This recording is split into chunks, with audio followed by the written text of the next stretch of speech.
कि ये लड़का कोर्ट की कार्रवाई का भी मजाक उड़ा रहा है। कॉमेडी के नाम पर माता पिता चेतावनी देते हुए जज साहब ने तमाम यूट्यूबर्स को आगे कहा, रणवीर इलाहाबादिया जैसे लड़कों ने जो कुछ उस शो में कहा था, ये का मतलब यहाँ रहना से है, ये विदेश गया और इस कार्रवाई का मजाक उड़ाया। तो जो जज साहब ने कहा है वो बेहद सुनने लायक बात है। ये मामला इतना तूल पकड़ा कि अब देश की सुप्रीम कोर्ट को इस पर सुनवाई करनी। कायदे में रहो तो फायदे में रहोगे, जरा तमीज में रहो, जरा मर्यादा में रहो। ये जो लक्ष्मण रेखा लांघने की आदत पाल ली है, इससे जरा बचो।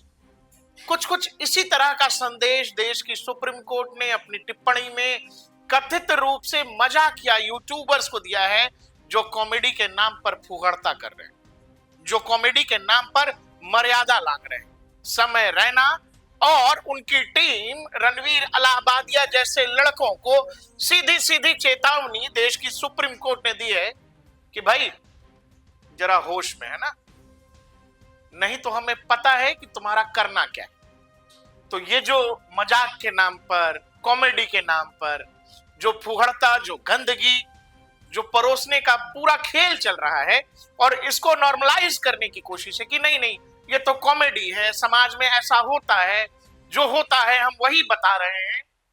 तो सब कुछ जो हो रहा है वो कई बार बताने की जरूरत नहीं होती। गाली वाली तक तो बात ठीक थी, लेकिन अब ये लोग, आपको पता है कि इन लोगों ने जो एक शो किया था, जो इंडिया गॉट लेटेंट शो है समय रैना का, बाद में इसने सारे वीडियोस डिलीट कर दिए। ये मामला इतना तूल पकड़ा कि अब देश की सुप्रीम कोर्ट को इस पर सुनवाई करनी पड़ रही है।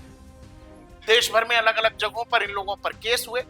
उसी में से एक मामले पर, रणवीर इलाहाबादिया के मामले पर सुनवाई करते हुए जो कोर्ट की टिप्पणी है वो आपको सुननी चाहिए। और साथ ही जिस मिजाज के साथ जज साहब ने जो कुछ कहा है वो इन जैसे रेबल किड के लिए बेहद जरूरी, जो कॉमेडी के नाम पर माता पिता, नाना नानी, दादा दादी, परिवार के जितने संबंध हैं, समाज के वो रिश्ते जिनको हम आप निभाते हैं, जिनको दुनिया मानती है, इससे इतर कुछ होता नहीं, उन पारिवारिक रिश्तों में भी इतनी गंदगी इन लोगों ने कहां देखी, कैसे देखी, क्या सीखा, वो सब कुछ सवालों के घेरे में है। और ये बात जब देश की सुप्रीम कोर्ट तक पहुंची तो जो जज साहब ने कहा है वो बेहद सुनने लायक बात है। जब घर के बच्चे बदतमीज हो जाएं, बेशर्म हो जाएं और बार बार मर्यादा लांघने लगे, तो कई बार गार्जियन को, माता पिता को, हमारे देश में बड़ा कल्चर रहा है कि बच्चा जब ज्यादा इधर उधर करने लगता है और अब वो संभलने की स्थिति में नहीं है, तो पिताजी कई बार बहुत ढंग से इलाज करते हैं। उसमें कई बार शारीरिक इस्तेमाल होता है, जिसमें हाथ का, पैर का, ये कुछ चीजें हैं जिनका इस्तेमाल होता है। उसके बाद आदमी लाइन पर आ जाता है। कुछ लोग हमारे यहाँ ऐसे ही हैं जो समय रैना और उनकी टीम और जो भी लोग उस शो में थे, रणवीर इलाहाबादिया जैसे लड़कों ने जो कुछ उस शो में कहा था, वो कहानी ऐसी ही थी कि शायद कोई ढंग का आदमी उनके सामने होता तो वो इलाज एट ए टाइम उनको मिलना चाहिए था। बहुत सारे लोग उस मामले को लेकर कोर्ट में पहुंच गए। सुप्रीम कोर्ट उस मामले की अब सुनवाई कर रहा है। रणवीर इलाहाबादिया और उनकी टीम को उन पॉडकास्ट शो को लेकर इजाजत दे दी गई है कि आप पॉडकास्ट कर सकते हैं। उनके शो पर रोक लगा दी गई थी, लेकिन जज साहब ने कुछ कहा है, वो सुन लीजिए। जज साहब ने यह कहा है कि ये जो नौजवान और ओवर स्मार्ट लोग सोचते हैं कि इन्हें हमसे ज्यादा पता है, इनमें से एक कनाडा गया और वहां इस बारे में खूब बोला। इस पर सॉलिसिटर जनरल तुषार मेहता कह रहे हैं, जी सर, ये का मतलब यहाँ रहना से है, ये विदेश गया और इस कार्रवाई का मजाक उड़ाया। दरअसल समय रैना कनाडा टूर पर था और कनाडा टूर के दौरान इसने एक शो में अपने सामने बैठे गेस्ट से ये कहा, थैंक यू सर, जोक के दौरान, थैंक यू सर मेरे वकील की फीस देने के लिए।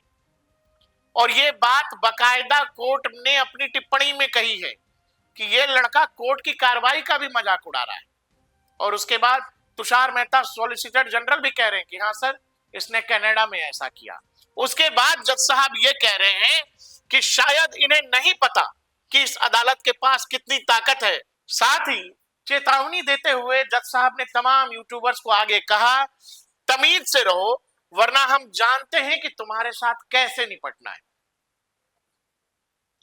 तो समय रैना साहब, रणवीर अलाहाबादिया या जो भी रेबेल किड, ये सब जितने लोग थे, आपको ये समझना पड़ेगा कि जज साहब और इस देश की न्यायालय व्यवस्था, इस देश का कानून, इस देश का सुप्रीम कोर्ट आपके शो में आए हुए गेस्ट नहीं है जिनसे आप कुछ भी बकवास करते हैं, या आपके शो में आई हुई एड ऑडियंस नहीं है जिनसे आप कुछ भी बोलते हैं कॉमेडी के नाम पर। आपके लिए सीधी चेतावनी है, सुधर जाओ, नहीं तो सिस्टम को पता है कि आपको सुधारना कैसे है। समय रहते अपनी गलती सुधारिए, और ये भद्दापन, ये गंदगी, ये गंध जो आप लोग कॉमेडी के नाम पर, मजाक के नाम पर समाज के अंदर, देश में जो नॉर्मलाइजेशन करने की कोशिश है, उसको समाज का एक अंग बनाने की कोशिश है, इससे बचिए। नहीं तो जज साहब ने कह दिया है, इलाज ऐसा होगा कि ताउम्र कॉमेडी भूल जाओगे।